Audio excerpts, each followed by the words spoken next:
যেন না লাগে।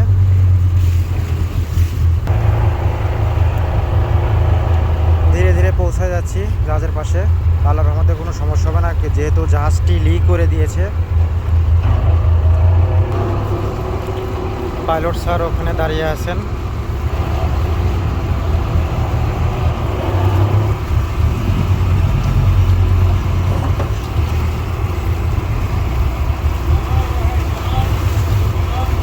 স্যার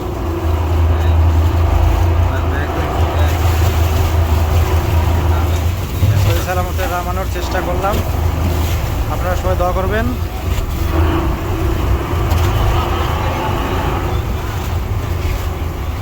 স্যার আস্তে আস্তে ধীরে ধীরে নেমে যাচ্ছেন। প্রচণ্ড রোলিং এবং পিচিং, জাহাজটা ধরে রাখতে অনেক কষ্ট হয়ে যাচ্ছে। সহি সালামতে স্যারকে নামিয়েছি।